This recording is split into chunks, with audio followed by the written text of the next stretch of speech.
Welcome, everybody.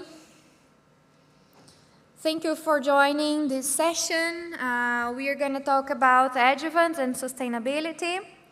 I'm Karini. I'm joining Clariant as Head of Competence Center CRAP. I'm really pleased to be here. For many different reasons I was not able to join or to attend the other ISAAs, and I'm really pleased that we made this one at this time. It's a very important event for our industry. In this session, we are going to cover 3 presentations, a keynote speaker, and 2 presentations from the industry. And after that, we're going to have a cocktail. I will give more information after the presentations. To start, our keynote is Mike Carroll. He has worked in the crop industry for the past 32 years in different companies, and previous to that, also in the pharmaceutical industry. Currently, he's in charge of regulatory affairs at Eden Research at the UK, and is piloting 3 active substances and 2 formulations through the European Union and US regulatory systems at the same time.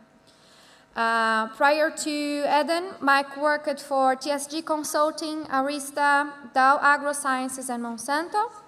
Help me welcome Mike as keynote for this first lecture in this session.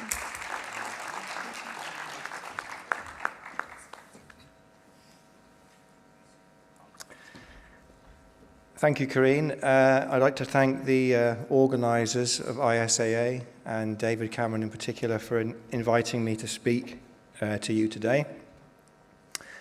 I work for Eden Research, which is quite a small company in the UK.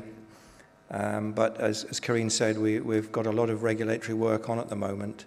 And what I'll try and do is explain to you how Eden view the regulatory processes for co-formulants in the United States and also in the European Union. So the title of the talk is Regulation of Co-Formulants in the Agrochemical Industry. Immediately there is a problem because the USA and Europe call them by different names. So in Europe we call them co-formulants, and in the US they're called inerts. So I'll come back to that later. The contents of the presentation, I'll take you through regulation, regulators, what company registration managers do, and their relationship with marketing, which is very tenuous. We'll talk about the USA and European Union regulatory systems. We'll talk about US inert ingredients, European Union co-formulants, and then we'll have some conclusions on both systems. So what is regulation? So there is a general definition which is mine and mine alone, but my personal opinion after being in the business more years than I can remember, regulation is the craft of devising temporary remedies for recurring uncertainties, a series of expedients. So by that I mean decisions that you make because they're convenient, which are finally political judgments that may or may not be informed by science. So science is an optional extra, in my opinion. So regulators. Regulators never get fired for saying no. They never get fired for saying not yet, but they sometimes get fired if they say yes too early. On the other hand, company registration managers like myself, we can get fired for saying no. We can certainly get fired for saying not yet, but we get to keep our job if we say yes.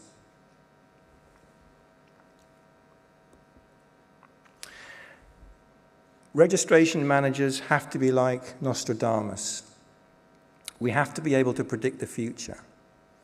We have to know what the requirements are in the future, how much they will cost, how long they will take, so we can tell sales and marketing when they can sell their product. So it's a very, very difficult task. So if you have registration managers in your companies, please, please treat them with the utmost respect.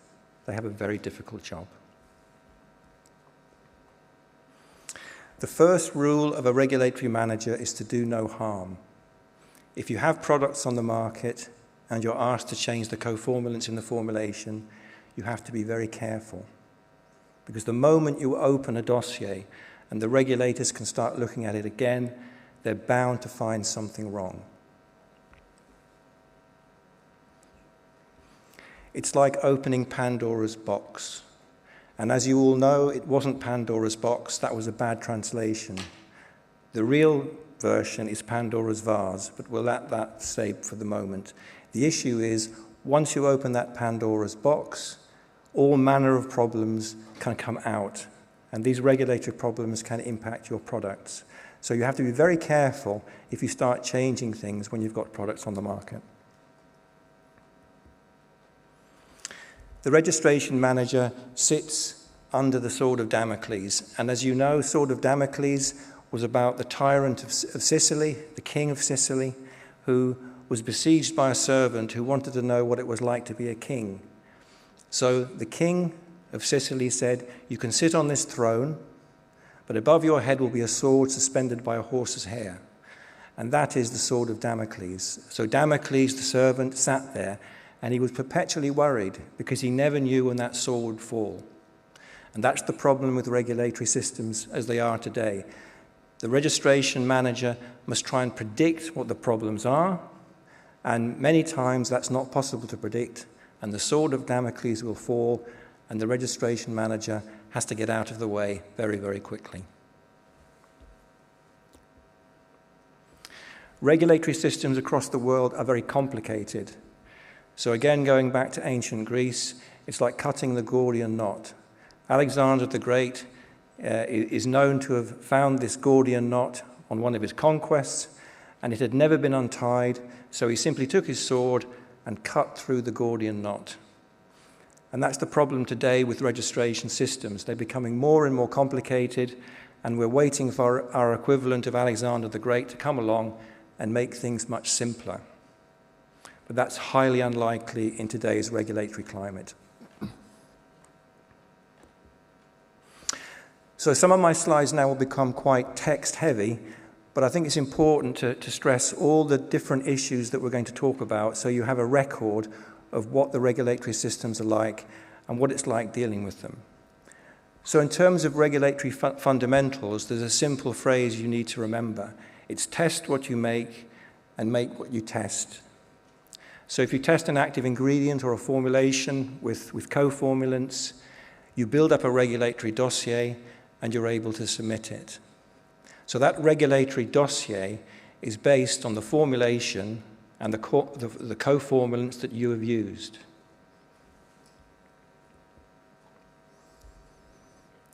All the studies that go in that regulatory dossier cost an awful lot of money, millions and millions of euros. So if you change one of the components in the formulation, you run the risk of invalidating the registration dossier. So again, it's very important to be absolutely clear what you're doing to formulations if they're currently on the market and you want to change the inert status or the coformulant status of that particular product.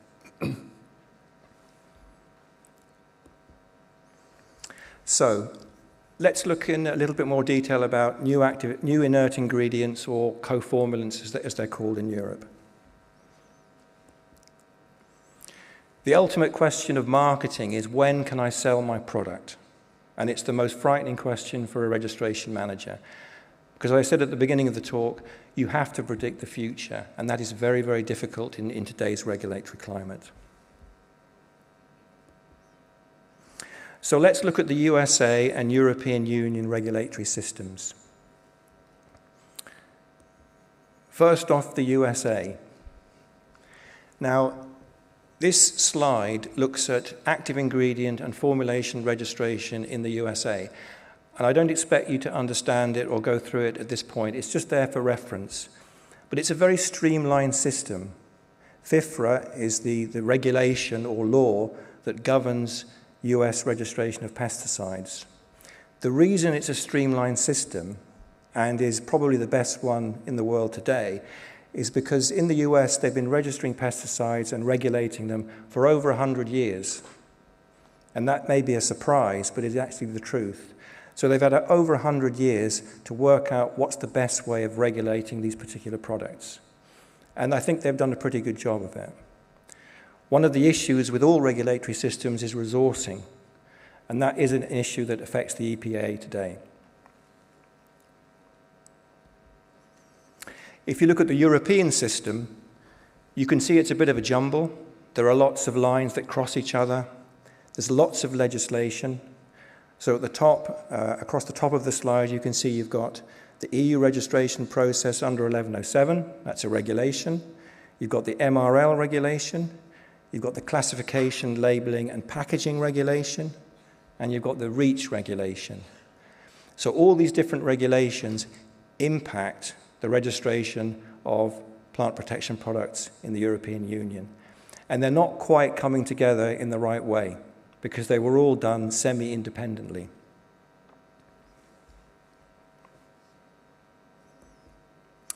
Now, those two slides have no detail on them about registering inert ingredients or coformulants. So let's look in detail now at the different systems in the USA and Europe for registering inerts and coformulants.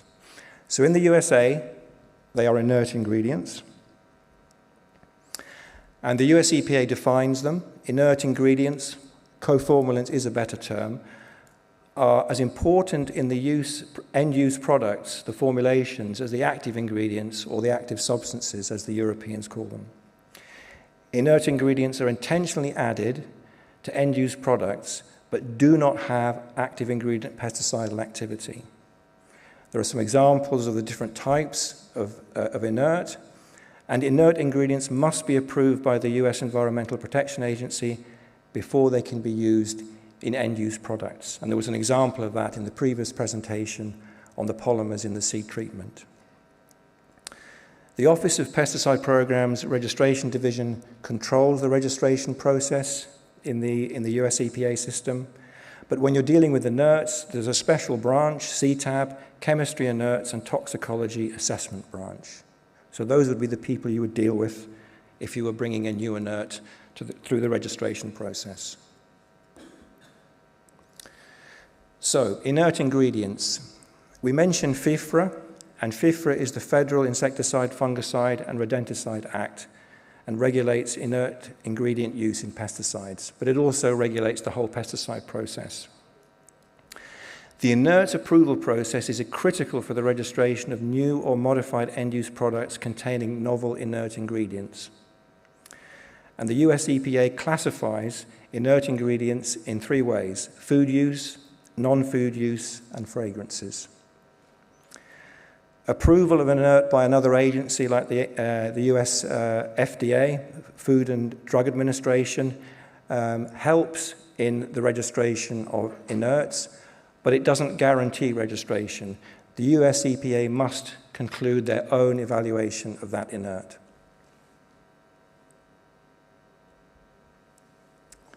So the inert ingredients goes through something called the petition process, which is a very specific terminology for the USA. And this petition will contain a summary of the request, including data, information, and reason cases in support of the submission. The required data concerning the inert ingredient are in the standard categories that you're very familiar with: physical, chemical properties, toxicity, human exposure, environmental fate, and ecotoxicology. So all those risk assessments must be completed. Inert ingredient petitions must be submitted to the EPA as part of a new or amended pesticide formulation. Now here's the critical point. EPA will not review a pesticide product application with any unapproved inert ingredient, even if the inert application is pending. So you have to get that inert registration, the new inert registration, registered first. However, applicants can submit the inert and pesticide product applications at the same time, and there may be some informal overlap of the risk assessments, but if your product contains a new inert, that inert application is critical to the timeline. The EPA will extend the review time for any pesticide product as needed to ensure that the inert is approved first. And as many of you will know, the review time is defined by the PRIA date, and that's the Pesticide Registration Improvement Act date. Therefore, the inert petition process can be expensive and take a considerable amount of time to reach a conclusion, so you must be prepared for multiple PRIA dates. For these reasons, as I said before, the inert petition process can well be on the critical path to the approval of your new end-use product. In addition, identification of the regulatory status of inert ingredients in pesticidal products should be the first part of any attempt to predict the regulatory timeline to approval, because in the US, they have inert ingredient approved lists, which you can consult, and it may be highly unlikely if you're developing a new inert, but sometimes you'll find that there are inerts in there that you have no knowledge of, and they have already been approved. So it's always very important to consult those in advance. Inert ingredients, things to consider. So, first thing, and the simplest thing, are the inerts already approved? EPA has a positive list of approved inerts for use in pesticidal formulations. And again, the inerts are listed under 3 categories: non-food use, food use including use and rate limitations, and fragrances. There's an inert finder database where you simply interrogate it with the CAS number, and there's a trade name database where companies voluntarily give their information, but they don't give details on the actual content of the products. And any conclusions you draw from these databases should be confirmed by discussing with CTAB in advance. So more things to consider for the US.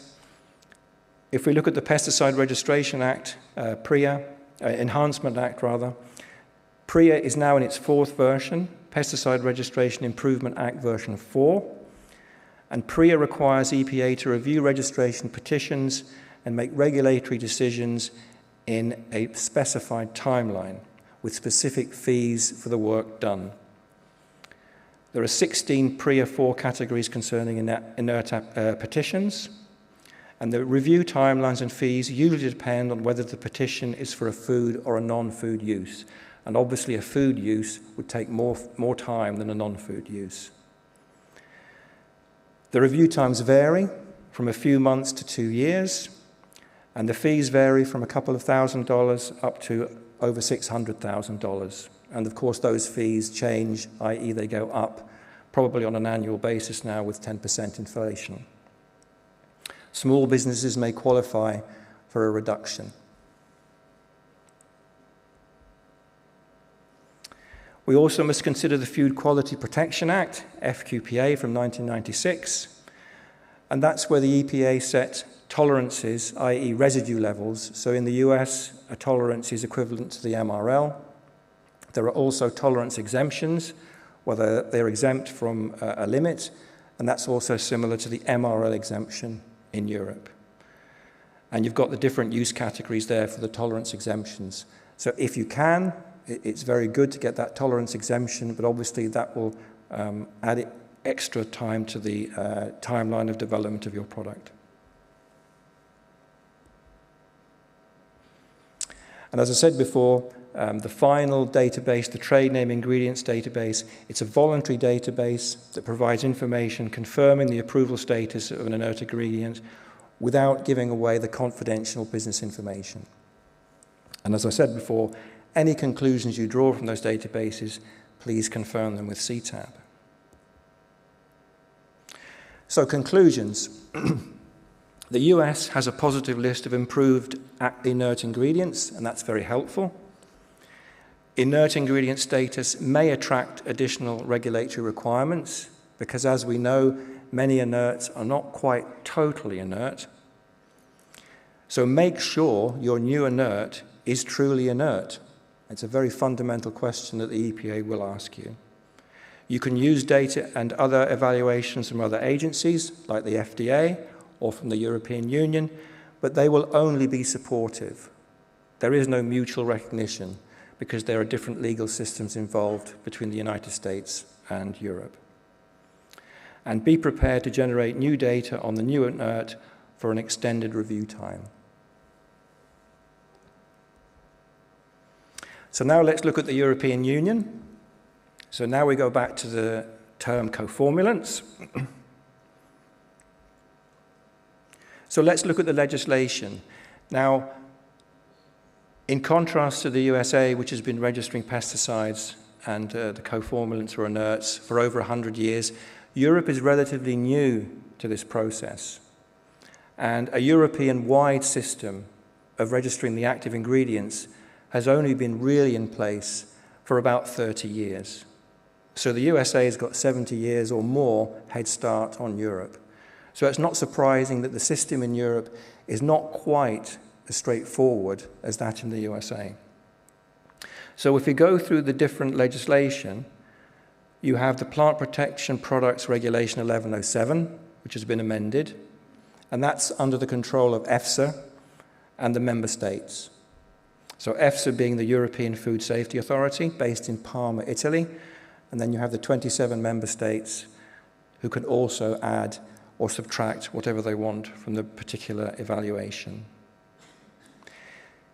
Complementing that regulation, you have the Plant Protection Products Formulation Requirements Regulation, 284/2013, which tells you what studies you need to run on the formulation. And that again is controlled by EFSA, based in Parma, Italy, and the 27 member states. You then have the REACH regulation, which is the General Chemical Regulation for the European Union, 1907-2006. Registration, evaluation, authorization, and restriction of chemicals. Notice the emphasis on restriction. And that's controlled by ECHA, European Chemicals Agency, based in Helsinki, and the 27 member states. Then, if you still have the energy to keep going, you have Classification, Labeling, and Packaging Regulation, 1272/2008, and that again is controlled by ECHA, European Chemicals Agency, Helsinki, and of course the 27 member states. And that labeling is extremely important because in Europe they have a hazard-based system for both coformulants, chemicals, and indeed the active ingredients of pesticides. And if you hit any of those classifications in the wrong way, you're immediately disqualified from registration. So it's a hazard-based system.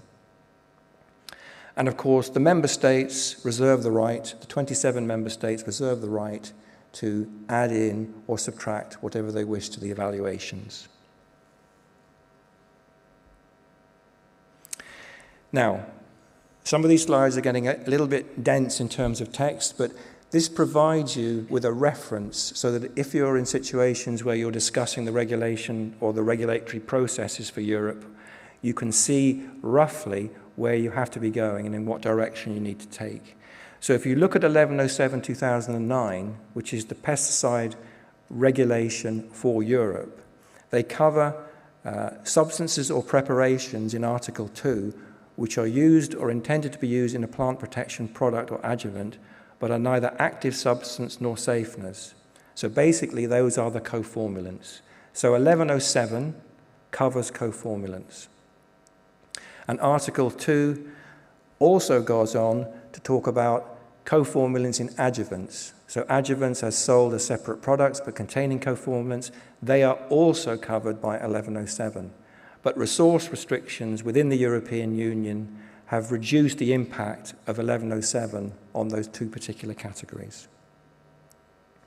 And then Article 27 of the 1107 regulation specifies that coformulants cannot be used in plant protection products if they have harmful effects on the environment, groundwater, or unacceptable effects on human or animal health. And it's also the same for the residues. There is a negative list, which I'm sure you all know, of unacceptable coformulants, Annex 3 to 1107/2009, and that's specified in Regulation 2021/383. So contrary to the US, in Europe, they will tell you what you cannot put in, whereas the US tell you what you can put in to the formulated product. Again, we come back to plant protection products formulation requirements. So this regulation specifies the studies you actually have to run on the formulation, on the formulated product, and on the co-formulants. So they're all specified in that regulation 284/2013.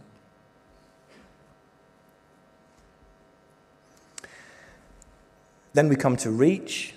So REACH is the General Chemical Regulation 1907/2006. And so if you're importing chemicals, new chemicals into the European Economic Area equal to or in excess of a ton a year, you need to fulfill REACH requirements. So you need to prepare a dossier. Now, for substance meeting the criteria of classification and labeling and packaging regulation, a quantitative exposure assessment and risk characterization will be required, covering all the relevant identified uses of that substance. Now, REACH came in just before 1107. Now, 1107 has a feature where if you get your new inert ingredient or co-formulant registered under 1107, it is grandfathered into REACH. So, just to specify that again, co-formulants registered in Regulation 1107/2009 formulations are already registered under REACH. And that's basically a historical artifact to bring the two regulations roughly into line. CropLife Europe, on behalf of the industry in Europe, has developed a standard approach to fulfilling the requirements of co-formulants in plant protection products. And you can find all these at this web address, which is in the presentation. Now, the purpose of this is to simplify the process of registering a new inert or a new co-formulant in the European Union. So if REACH takes over that process, you'll have less impact from the other regulations, which at the moment can sometimes cause a lot of complication with competing regulations looking at different risk assessments for the same co-formulant. Here you have the Classification, Labeling and Packaging Regulation 1272/2008. Industry is quite happy with this regulation because this defines the classification and labeling of your active substance and your inerts. But as I said, if certain triggers are met, you will not be able to either register your active ingredient nor the inert or co-formulant, and those are listed in the second paragraph. So REACH and CLP legislation are working reasonably well, but industry in Europe now would like them both to take over the inert and co-formulant registration process for the European Union. So if we look at the member states, Annex 3, which, as I said, you're probably very well aware of, which is the negative list. So these are the co-formulants you cannot use in the European Union, was simply a combination of different member states' existing lists of co-formulants that were not allowed in plant protection products in that particular member state. Now, Germany has moved slightly towards a positive list. So they have compiled a list, and it's on their website, of all the current co-formulants that are in use in registered products in the European Union under 1107, which in theory means that's a positive list. But it's only a step towards a positive list. It's not a real positive list. Because as I said at the beginning, if you open a dossier on a product which is already registered, you may get new questions, both on your active ingredient and on your inert or co-formulant. And right at the bottom, you can see member states can always undertake independent reviews of co-formulants, and they do that at the moment. Obviously, industry would like REACH and CLP, classification, labeling, and packaging legislation to take over that. Member states can also take independent decisions on co-formulants for non-scientific reasons and basically political reasons if they wish. So, we've gone through the two systems. Let's do a simple comparison and look at some conclusions. For the US, inert is probably not an accurate term, but it's the term they use. More regulation may result because many inerts, both in the US and coformulants in Europe, they have dual function. They can be used as coformulants and also as active ingredients or active substances. The USA has an integrated legislative approach to inert registration, although CTAB is independent of the pesticide review branch, which can cause complications to your timeline. So it's always good to talk to CTAB and make sure they are on the same timeline as your company. And the USA has a positive list of inert ingredients, and that is very, very useful to industry. In Europe, obviously we start well because we call them coformulants, which is probably a more accurate term. But then it's downhill all the way at the moment. There are at least 4 EU regulations which impact the registration of coformulants for plant protection products. The EU, unlike the USA, has a formal negative list of coformulants, which is somewhat helpful. But if you look at the negative list, it's pretty obvious that most of those would never be used anyway. Member states can also make their own decisions on coformulants, which complicates the system because you have 27 member states and any one of them can raise an objection. Finally, Germany is moving slowly towards a positive list, so I've called it a nearly positive list of existing coformulants, and that's something to be welcomed, and we should push that on behalf of industry and make sure the regulators follow through on that. So, many things can go wrong with your submission, not only for the active ingredient, but also for the coformulant. That's why registration managers sit under the sword of Damocles. So I hope you have sympathy for registration managers. It's a very tough job, but it is very exciting. You do not know what's going to happen tomorrow. I didn't put this presentation together on my own. I had a lot of help from Christopher Dobe, I'm sure you know at Syngenta, Kevin Hyland at CropLife Europe, and a very useful document from TSG in the USA. Thank you for listening.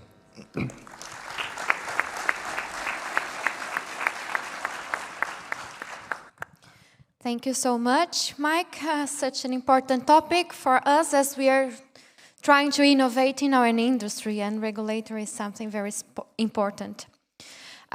We've got some questions that I would like to bring for you for helping us, as it's a very complex topic. Are there any global initiatives to harmonize the systems for a global perspective? Yes, that's a very good question, and I think 30 years ago, and I think Paul made the point in his presentation at the beginning, there was a move towards globalization and to make things harmonized across the world. But really that's not very likely and was never likely because you're dealing with different legal systems. So in the USA, you have a legal system which controls FIFRA, and it works very well. And in the European Union, you have the European Court of Justice, or the Court of Justice of the European Union, whichever way you want to call it, and that controls pesticide registration in the European Union. And so those two systems are in parallel, but it would be very, very difficult to bring them together. And you can see that in the way that certain active ingredients are approved in one jurisdiction and not in another, and certain coformulants likewise. And scientifically, there's probably no reason, but again, it comes back to my first point that registration processes are primarily political. So the science is good to have, but it's an optional extra. And as they say in England, scientists on tap, so that means you can call upon them at any point, but they're never on top. They don't make the decisions. The politicians make the decisions. So to answer the question simply, no, global harmonization is a long, long way off. Good, good. It's not that good for the industry, but good to know your opinion about it. Could you please talk a little bit about the EU organic regulation and the compliance use of co-formulants? Are organic certifications mandatory? Well, the EU organic system is something which is quite close to the heart of Eden, because we have biopesticides and they are registered under the organic system.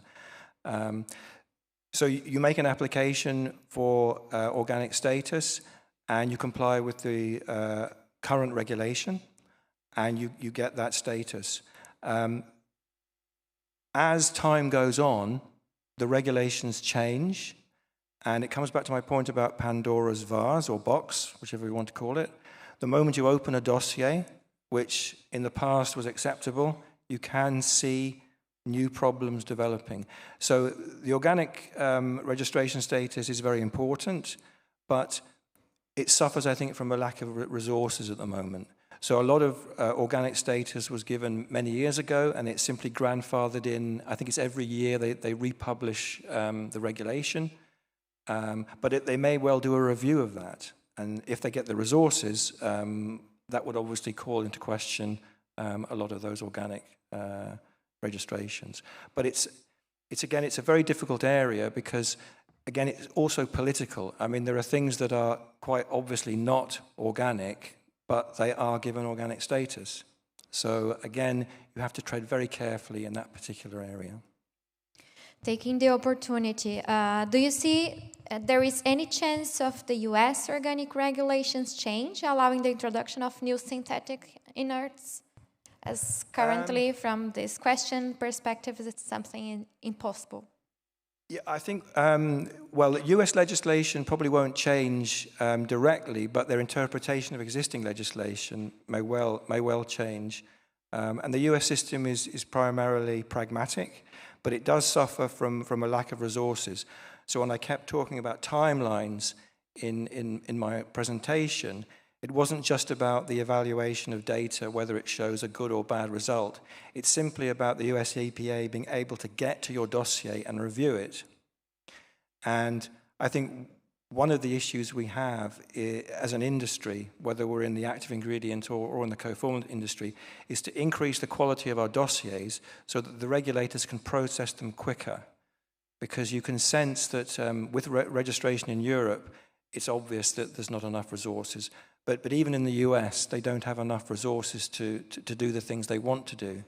And so if you're asking them to reinterpret regulatory processes for new types of inert, I mean, that's going to call upon a lot of resource from the US EPA. So if you want to do that, the way to do it is to make sure they're not spending all their time reviewing existing inert applications and finding faults with them. And so that's why it's important to increase the quality of the submissions, or the petitions as they call them in the US, so that they can go through quite easily, or relatively easily, nothing is easy, without touching the sides. Okay, thank you. And the last question for this session: how faster is the approval for inerts already approved for other uses, such as coatings, cosmetics, or household products for crop market or for plant protection market? Yeah. So both in the US and Europe, that's very good. But each set of legislation, both FIFRA and 1107/2009 and its all associated regulations, would have to be running their own risk assessment for any other use that's currently approved. So it's helpful, it helps your case, but it's not going to give you mutual recognition. So you have to go through either FIFRA in the US and CTAB, or through all those different regulations which I've outlined for you. But if the system becomes slightly simpler in Europe, it would simply be REACH and the classification, labeling, and packaging regulations. And how long does it take? Well, that's a very good question, and that's the horrible question that registration managers hate to answer. But I would say you should give yourself 2 years on either side of the Atlantic, given that you have a very, very good dossier. and you have the resources to answer questions very quickly. Thank you so much, Mike.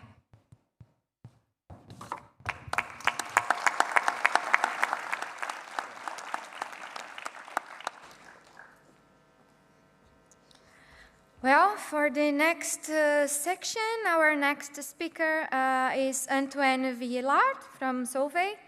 Antoine is head of Solvay's new seed care business since 2021. He joined Solvay 17 years ago, and he has been with the agricultural specialties business for the past 10 years, with different positions in commercial, marketing, and he was also based in US and now back to Europe. Antoine has started his career in technical and R&D roles in biochemical and biodiesel industries, and working particularly in rapeseed and vegetable-based esters for tank mix adjuvants in agro.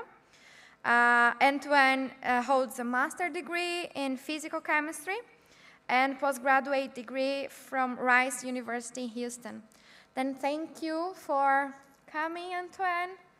It will be very nice to take a little bit more deep knowledge on some important changes in regulatory aspects. Thank you, Karine. So before I start, I want to say how pleased I am to see you all and to reconnect here at ISA. I want to thank the ISA committee, Sorito, David, Peter, for making this event. I'm hearing we have a great turnout, so I'm looking forward to see you and interact all week. Solvay has a booth in the exhibition area number 8, and some of the very difficult technical questions that I won't be able to answer, feel free to come and meet our expert there. I'm actually going to give this presentation on behalf of our entire research and innovation, but also our regulatory manager, Mike. I do have a lot of respect for what they do. They help us understand regulation and trends and how we can translate that into new business opportunities for us. And that's the example I'm going to choose today. We're going to have a look at the restriction, the upcoming restriction on microplastic in Europe, and how that creates opportunities for us to develop new seed coating products for the seed industry. All right. Before we jump into the topic, I will give you very quickly the vision of Solvay on the transformation that agriculture is going through. And regulation is a main driver for some of the changes we see here.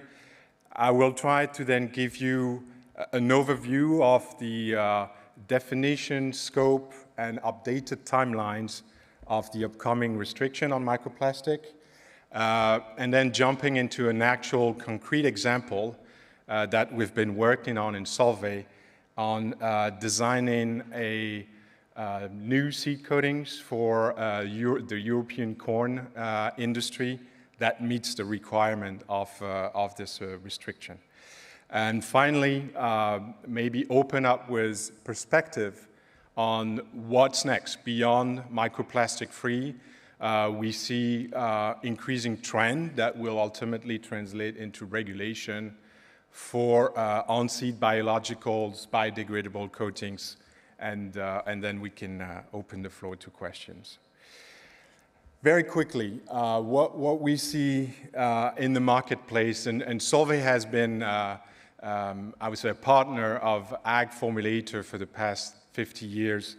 What we clearly see accelerating in the market today is increasing regulation, more and more consumer preference for lower residue, and our customers are seeing more and more resistance issue with the current active and mode of action that they're using. What does that translate into? Put simply, we are asked, and then the industry is asked to reduce and replace traditional chemistries. Where we see our role as Solvay and where are we investing is to take our 50 years of expertise of foliar formulation towards on-seed formulation. It uses some of the same inerts or co-formulant, but formulating on seed is a different game as foliar formulation.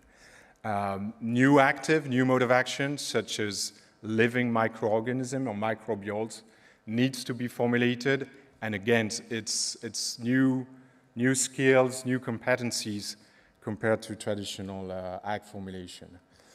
And finally, and this is a newer and more important trend in recent years, our customers are asking us also to take a look at our portfolio of inerts or co-formulant and gradually increase the amount of bio-based or biodegradable inerts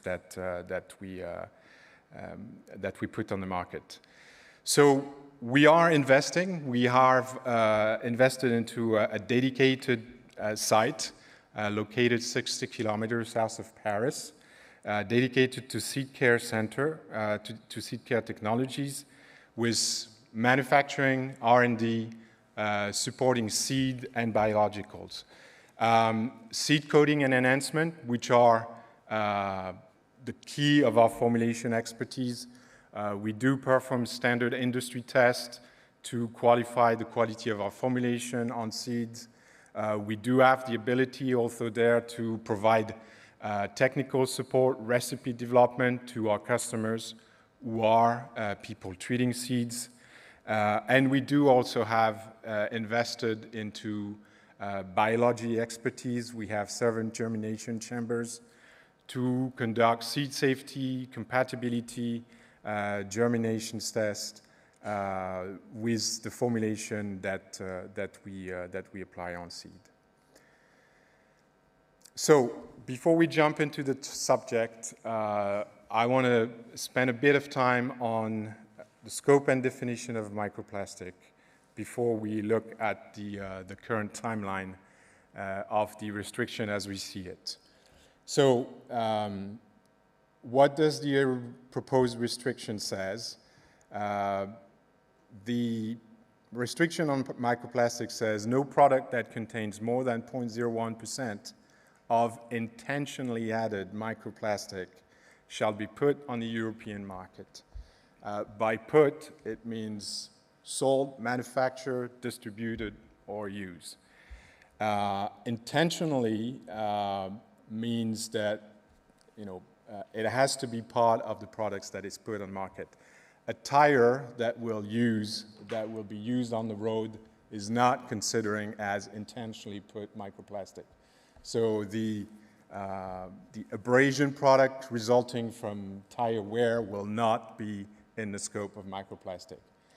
A coated seed, which will be put on the market, is considered as intentionally added microplastic. So what is a microplastic? It's a particle of certain dimension that contains a solid polymer. And each of the 5 words is important. I'm not going to spend a lot of time on particle and solid. They're rather self-explanatory, and there is a detailed text to explain what particle means, what solid means. What's important to note is the dimension that we're looking at, so anything between 0.1 micrometer and 5 millimeter, or fiber lengths of 0.3 to 15 millimeter is considered in scope.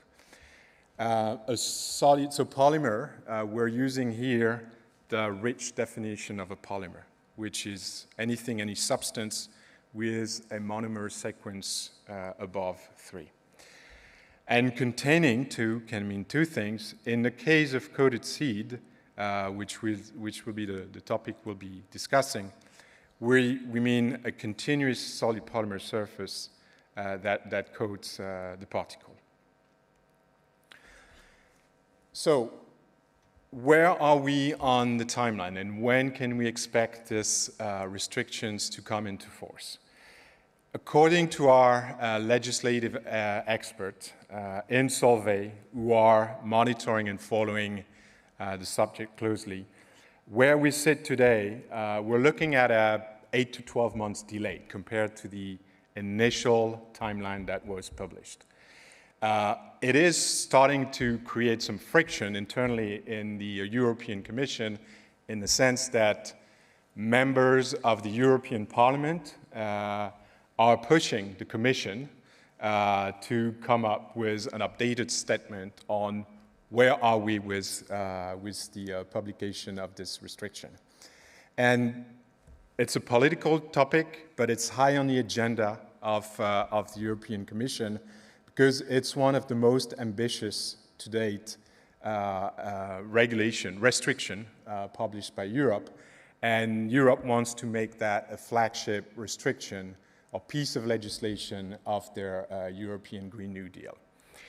So according to our experts who walk the alleys of the European Commission in Brussels, and that's the good thing of being part of a Belgian company headquartered in Brussels, we have some kind of home field advantage. There has been some update last week.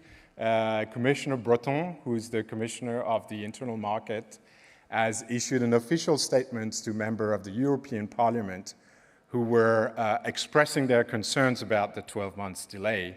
And he's basically confirmed that before the end of this year, the restriction on microplastic was supposed to be published. What needs to happen now? The two committees of the Directorate Generals have issued their statements. So the REACH committee has 3 months since February of last year to come up with the draft of Annex 17, which has the list of all the restrictions. We're expecting that process to take another 3 months before the draft is officially published. Then they have to submit it to the WTO, they have to submit it to the European Council and the European Parliament. If there's no objection, then it follows the normal process and should be published to the official journal. The timeline we're looking at the moment is end of the year, but our legislative group, I said, well, just say end of this year, beginning of 2023. So that means that's the entry in force date that we're looking at for the moment. End of this year, entry in force, or early next year, which means that 5 years from now, for seed treatment, so for the European spring planting season of 2028, seed coatings will have to be microplastic free. So the restriction has exemption rules, and we're using those exemption rules on the choice of the binder for our formulation design strategy. So we're looking at polymers that are either of natural origin and or biodegradable or have a water solubility more than 2 grams per liter. So with that in mind, we take the challenge to our formulators. Our formulators first have to look at, okay, what are we trying to coat?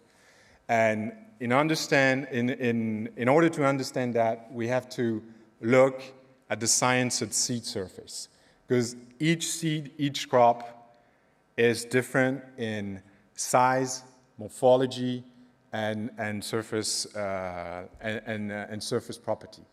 For instance, rapeseed, wheat, or corn, you can have from a few thousand kernel per kilos for corn to a few tens of thousands for cereals, and up to a few hundred thousands of kernels per kilogram for rapeseed. So these are different challenges, and within one crop, such as corn, you can also have very different morphology. So corn, which is the example we'll try to tackle, is both hydrophobic and hydrophilic in its surface. You have a waxy cuticle, which is hydrophobic, and the embryo, which is hydrophilic. So our formulator, when they design a seed coating, have to keep that in mind, that we have to find the right balance in order to have adhesion property that match hydrophilic and hydrophilic parts. The shape, the size, the surface can be flat, round, smooth, wrinkled. Corn can be yellow or white. Yellow is not a very forgiving color when you try to apply purple or red on it. When you'll see rub-off or an abrasion, you will see the yellow sticking out. So all these are the constraints that our scientists, our formulation experts, have to resolve on top of the requirement of the microplastic regulation. They have to take that into consideration, the specificity of the seed and meeting the key requirement. There are 4 of them: adhesion, visual, flowability and plantability, and seed safety, of course. So selecting the right biodegradable binder, this has been our formulation strategy. We took the HR guidance for degradation testing. We're looking at a class of biobinders that are based on sustainable, renewable feedstock. We've performed OECD 301F biodegradation test. They meet both the 10 days window, which means degradation has to reach 60% within 10 days after you reach the 10% threshold, and after 28 days, pass the limit for readily biodegradation at 80%. So those binders have been selected, and we've designed ready-to-use formulation, and we took them through our battery of application tests from very upstream technical requirement on dust. Dust is a mandatory EU requirement that we have to meet. We use the standard Hooy-Bar test in our evaluation. The red line that you see up there is the European limit at 0.75 gram per 100,000 kernels. The microplastic-free product, the one on the right, which is called Solvex P060, meets those requirements. It's not as good as the existing benchmark in our portfolio in terms of dust reduction, but we are well within the requirement of the European Union. So that's upstream. Adhesion is key, is part of the stewardship program that the seed companies sell together with their seed treatment and their certified seeds. Plantability is also a key requirement for everyone in the industry. From the plant treating seeds, you need good flowability from the bean to the bag to the planter, into the planting wheel and into the soil, because this is key in terms of productivity in the plant, in terms of also productivity on the farm and during planting. So the good news here is that we're seeing improvement. We're using a standard Solvay design planting bench test where we count skips and doubles and using all industry standard planting wheels for corns, and we see a slight improvement in terms of plantability. We did perform a number of other application tests in our work, and I've tried to summarize them here in this spider chart. In red, you have the current solution that is available for the EU corn seed treatment industry. The green spider chart is our new microplastic-free product. So we do see improvement in flowability and plantability. We do see significant improvement in terms of looks, visuals after abrasion, visual after strong abrasion. I hope you can see it on the picture on the top. You have no attrition on the left, and in the middle, standard attrition, strong attrition. You can see the bottom line, which is our microplastic-free product, with a much more uniform coverage on seed. So this is summarizing 2 years of formulation development work. This product will be ready to test by the European seed industry. We have to be ready for the 2028 planting season, but there is a numbers of tests. They will have to go through multi-year field testing trials, seed safety, germination, compatibility with existing seed treatment, and this work starts now. In conclusion, and to open on further perspective, so this upcoming EU restriction, we see that as an opportunity for us to bring innovation product to the market and put our best formulation experts to the test in order to use and bring more sustainable additive in our formulation. Biosourced polymers is one formulation strategy we're using. We are also looking at synthetic polymers with biodegradation, meeting the biodegradation criteria. Beyond that, where we see also this expertise not resting at the microplastic regulation, but as an opportunity to look at on-seed biological formulation and compatibility between existing chemistry and new biological. There is a conference on Friday, which I encourage you to attend, by my colleague Ling Chi. She's going to talk about all those new formulation solution for biological in the sessions chaired by Solido on Friday at 10 a.m. And she will be able to give you a much more insight about our portfolio of additive for biocontrol formulation. And I look forward to seeing you at the Solvay booth in the exhibition center. That's it for me. Thank you. Thank you so much, Antoine.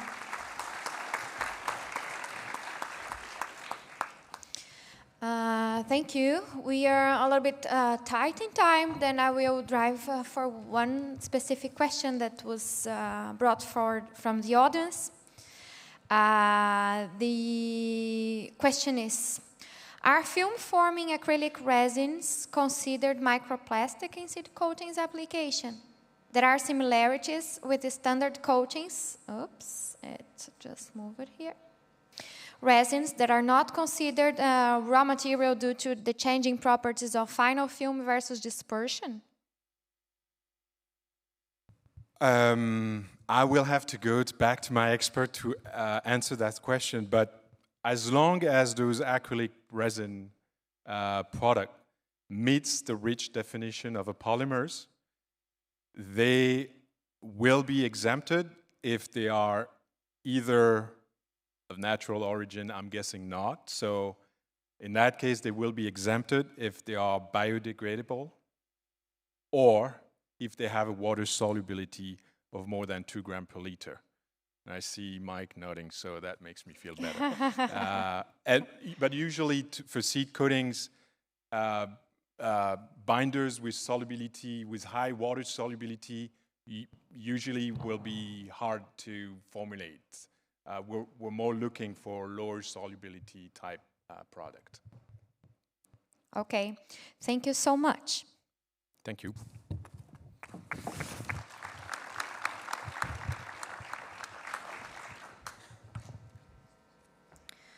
Good. I'm now introducing our next speakers. Actually, we have both Natalia and Ingo from BASF. Ingo has a background in science, in chemistry, and is also a PhD, holds a PhD for organic chemistry from University of Münster in Germany. Ingo joined Goldschmidt years ago and have been working at BASF for the time, both in technical service and development, and in the US subsidiary as well. Ever since, Ingo has returned to agricultural adjuvants and was firstly in technical side, later in sales and marketing. Since 2011, he is now a technical expert in AgChem additives and technology of industrial formulators Europe. As well as Natalia, his peer from marketing, Natalia Shabelina, studied chemistry and biology in Russia. She also holds a PhD in the topic from the University of Bonn in Germany in organic and polymer chemistry, and joined BSF 2010. Then welcome Natalia and Ingo. Please, you are very welcome to talk about changing the sustainability. Thanks a lot for the introduction. Actually, I cannot remember I was staying on the such stage here. Last time I rather used to sit in the front of my table in home office in my hoodie and have my conversation online. It's great to be here. As you mentioned, is notified we are two of us, not just Ingo. Ingo is staying on the agenda, and I decided I didn't want to miss this opportunity to be here, and last Thursday I also decided to come, so that's why I'm here. And on the short notes, we decided to hold our presentation together, so I will start, and then Ingo continue. Do you want to? Yeah, I'm very happy to be here to see you all in person. Thank you very much for the organized, with your patience to eventually have our symposium here. So very happy again, and I'm looking forward to discussing sustainability in a moment. So, as you recognize, sustainability is a hot topic, and it's actually defined it's the whole driver for agrochemicals at the moment. The European Green Deal provides an action plan. And as Ursula von der Leyen told, it's the European man on the move moment. There's actually quite a lot of financials beyond the European Green Deal, and it's quite a huge challenge for industry, and especially for agrochemical industry, because we are hit from the different sides. I think the hit sounds not negative, but actually also the great opportunity to move our industry further. So what is the European Green Deal staying for? European Green Deal is targeting to reduce greenhouse gas emissions by 2050, become climate neutral. It's net zero. It's quite challenging, and it's challenging also for whole world, and for European, we are getting target to do it by 2050. They also, in between targets, are so-called Fit for 55 package that we need to reduce our emission in European Union by 55% within next years by 2030. There are also some targets to reduce, to avoid usage of toxic and environmental unfriendly chemicals. This part is in the action plan of our chemical strategy for sustainability, and it's still under discussion at no final level. The Farm to Fork strategy prescribes reduction of chemical pesticide usage by 50%. At the same time, European Union is targeting to increase area planted under organic farming by 25%. I think nowadays we are around 9–10%, and we should target increase it, double it more within next 8 years. At the same time, there are also movements in the facilitating of biopesticide approval. So it's quite different ways to coming to the target. All in one, the European Green Deal give us accelerate the transformation, so accelerate many trends which were also new before, and it gives a clear schedule for this transformation. If you speak about sustainability, it's not just one aspect, there are different aspects. And as a chemist, we know everything starts from the beginning, from the feedstocks, then it's manufacturing. Actually, the product properties are very important. So if you speak about sustainability, you need to follow all these aspects. For example, if you speak about apply sustainability, of course, all you have in mind adjuvants, which help reduce active ingredient level and improve performance of the product, even in challenging conditions, for example, challenging weather conditions. But they are also sustainable manufacturing. If we speak about sustainable manufacturing, there are two aspects. If we go to green gas emissions, they are so-called green scope 2 and scope 1. Their scope 1 is emissions from own production, and they need to be reduced. And scope 2, the emission of energy consumption. Energy in chemical industry is a big discussion point because our reactors need to be heated to make chemical reactions. And that's why we need energy. But the source of this energy is crucial. Nowadays, we speak about decarbonization of energy consumption. We cannot decarbonize our molecules because they are organic molecules, they are compressed out of C atoms, but we have to decarbonize our energy consumption. And in his part, Ingo will bring some examples of how we at BASF approaching this. And also sustainable sourcing is a key. Without sustainable feedstock, we cannot make sustainable products. Sustainable feedstock is our scope 3 emissions. If we use product with high scope 3 CO2 emissions, we cannot produce out of this low CO2 emission product. And we want to reach by 2025 our climate neutrality. So we need to start really at the beginning. And here is important that we are in the time that we are switching from well-established fossil sources where we have a quite developed, smoothly going pipeline, well-known process. It's everything works very smoothly, and we are changing to renewables and also to a recycled feedstock. Yeah, there's, as you can see, there are many different parameters, and it's each company we need to move to sustainable products, and to do so, to make it also for us, it's more visible.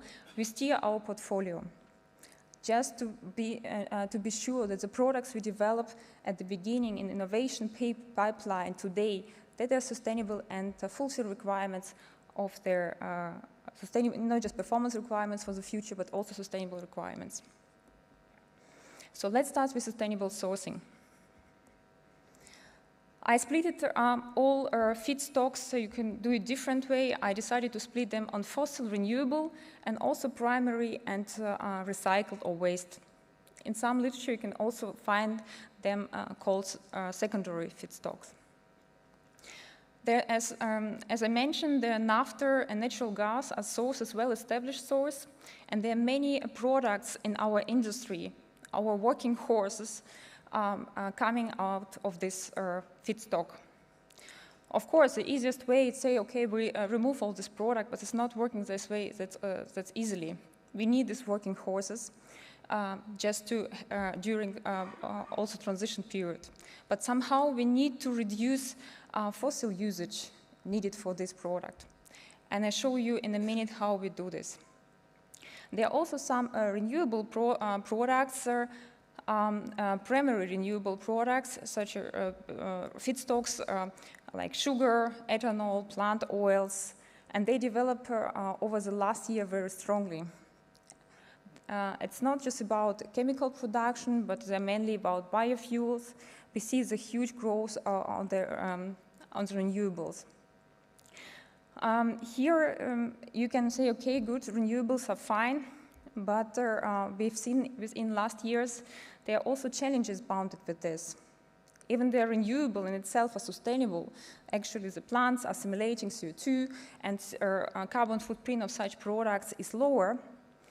but we need to take into consideration that they are produced sustainably, that there's no deforestation beyond.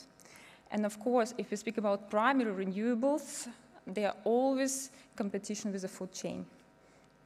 And we know that nowadays the food, with upcoming the food crisis, the sugar, ethanol, and plant oils need to be used for food and not for chemical reaction.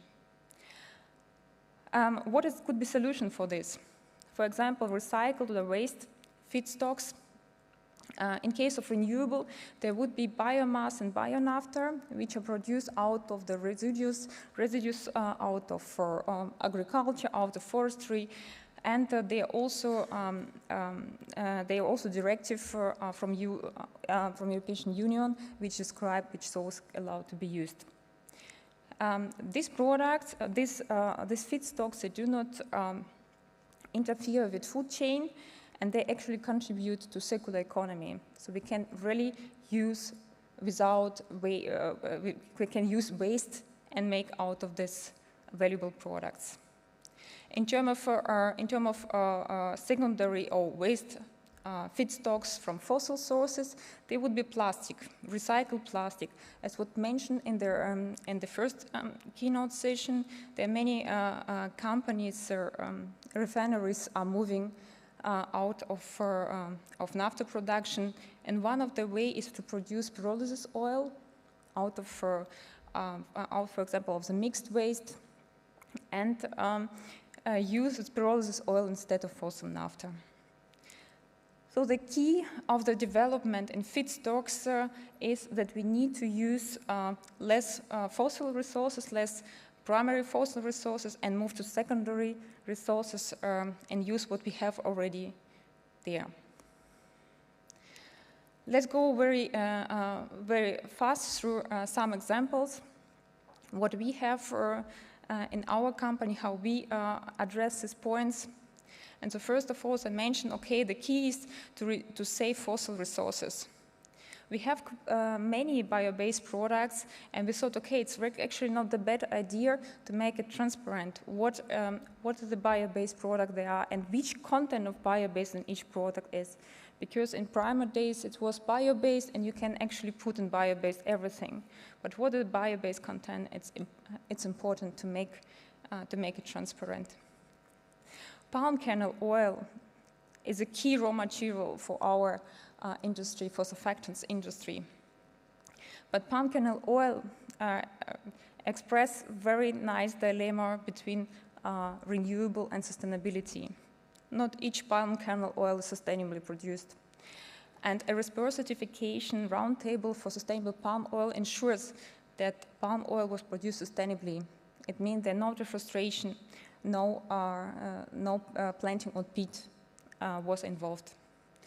This product have nicer additional advantage. Actually, they are low CO2, low product carbon footprint, so low CO2 emissions beyond.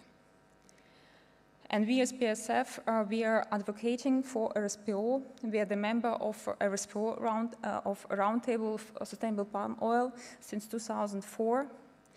And we put the target that we will use by 2025 also derivatives only RESPER certified. In the lower part of the slide, you can see two further tools. It's biomass balance approach. It's use of biogas and bionaphtha instead of fossil materials at the very beginning.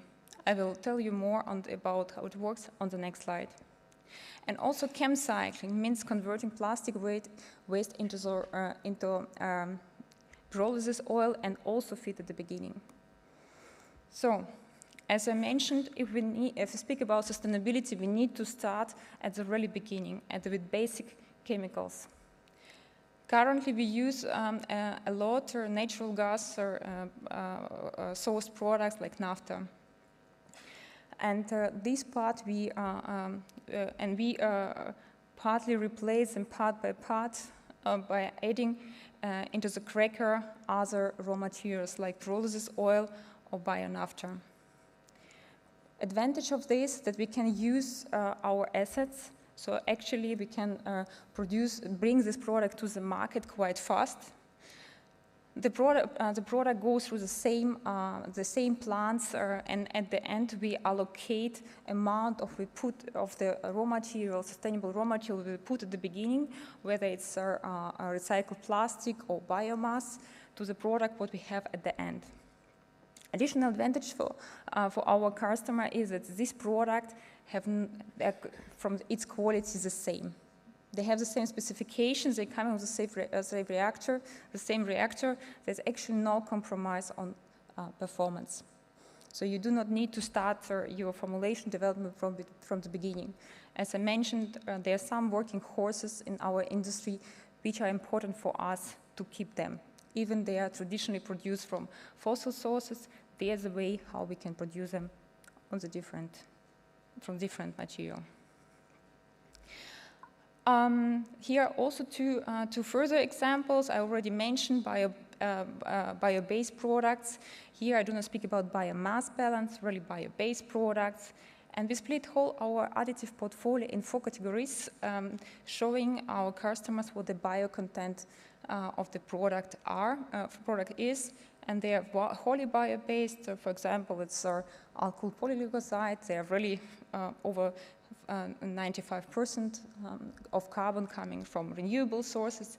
The majority bio-based, one example for this would be fatty acid amines, where the fatty acid coming of the renewables, and it's nicely show that what is actually bio-based content of the product. As I mentioned, a RESPOR certification for our palm-based products is very important. And here I really like to mention how important palm kernel oil-based products are for our industry. Palm kernel oil or palm oil plant itself is high yield plant. If you would say we want to remove product or replace all product based on palm by tomorrow, for example, with rapeseed oil, we would need 4-fold area to planting rapeseed, because palm kernel oil plant itself a high yield plant, and it's given actually opportunity to use less planting area. And also important with palm kernel oil that the C chain split is very favorable for surfactants, because content of C12 is quite high. And if we move to other oils, we cannot have such a content on C12 chain. Yep. But we started later. Okay, good. So let's move further and sustainable manufacturing. So let's talk about manufacturing. Manufacturing actually is about energy consumption and how you generate the energy. And just to give you a number, BASF in Germany accounts for 1% of CO2 emissions. So we have to reduce that. Now, there are 2 ways. Source energy from sustainable sources. And for example, we have one wind park. We just bought one wind park offshore of the Netherlands. It's a windmill park. So that's one way of generating sustainable electricity. So this is, we got into investments. And if we look at the energy consumption, actually there are 3 main consumers or 3 main parts that account for 75%. That's the methane pyrolysis, and we have found a way to do this CO2-free hydrogen instead of water electrolysis. This way saves 75% of energy. An e-furnace for the steam cracker. Steam cracker is by far the most energy-consuming part of the BASF Verbund system. And then a dry reforming way to produce syngas from methane and CO2. Now, what are the effects? Now, if you look at the upper orange line, this is how the world's CO2 output develops. And so taking 1990 as a standard has gone up and is supposed to go down to meet the 2-degree scenario as in the Paris Protocol. BASF has constantly reduced its emissions, and we take now 2018 as a standard. We will further reduce it by 25% until 2030. If we wouldn't do anything, it will go up again. So this accounts for the growth that we expect. But there are more efforts needed to be a net, to produce net zero emissions by 2050. So this is an ambitious target.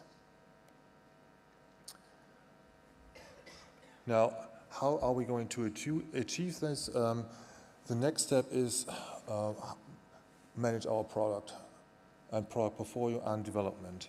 And you know all that adjuvants can improve biological efficacy. They also can improve retention and wetting, and therefore you can use lower spray volumes. We can use label-free products or products that are substantially lower. And we talked about banned products in the European Union. Telomethoxylates are banned, and APGs can replace them in glyphosate formulation. So that's another way of contributing to sustainability. And then, of course, there are biodegradable products. Readily biodegradable is here, according to OECD 301, the key. This contributes to circular economy, and we do, and this is in line with our predecessor, we do anticipate the new EU microplastic directive in our development.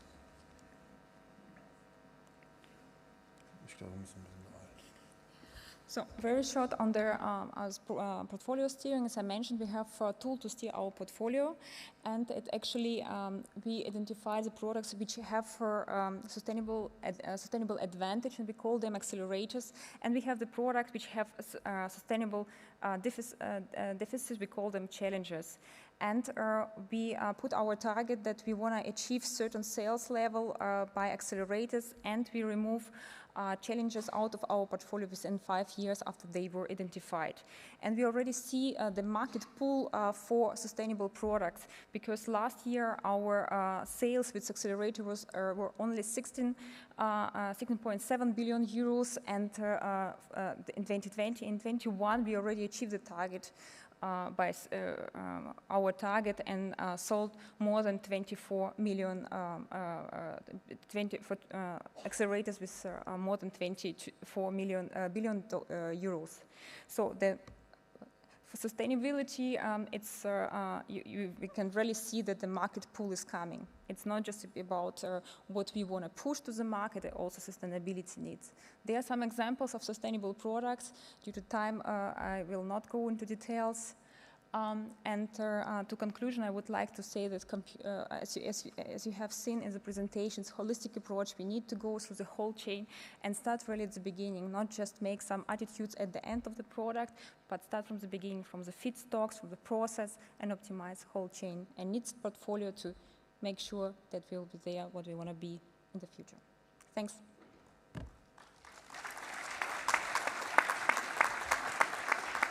Thank you so much, Natalia and Igor. You can take a seat. We'll have one question for BASF as well.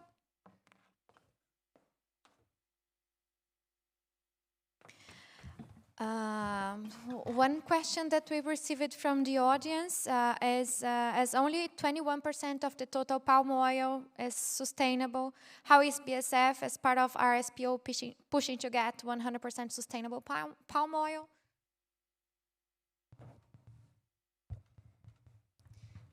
So it's actually the whole market is in transition to sustainable sourcing by increasing by buying RSPO certified products. We advocate in the market that the producer of palm kernel oil also produces sustainably. So, of course, it costs more for us to buy RSPO certified oil, but it makes sense for whole industry and also for image of palm kernel oil. Okay, and one more question. Today, Indonesia has announced to ban export of palm oil.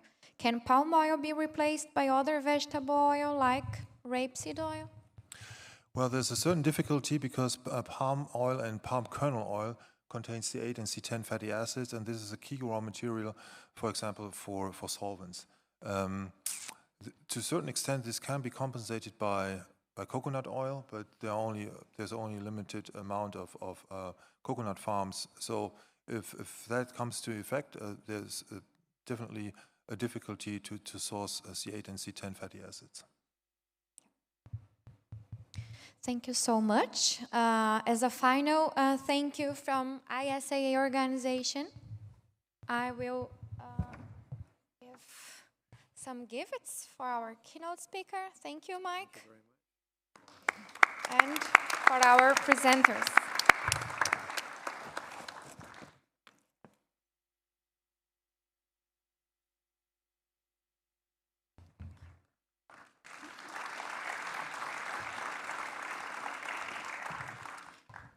Thank you, everybody, for the questions we received. We received much more than we could cover with the time, for time management. Actually, I will take the opportunity to remember everybody that we're going to have a cocktail that is sponsored by Beauregard just after this session. It starts 5:30. We are almost there.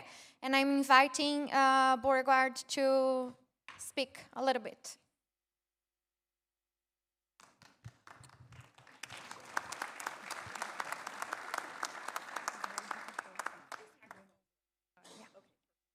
All right, everyone can hear me? Yes. So very quickly, because I don't like to stand in between people and beverages, including myself, I'm ready for a nice glass of wine. I just want to say that we've said it many times today, but it's been really great to see everyone in person again. So really thank you all for attending. And on behalf of Beauregard, we would like to thank you and invite you to attend the cocktail hour.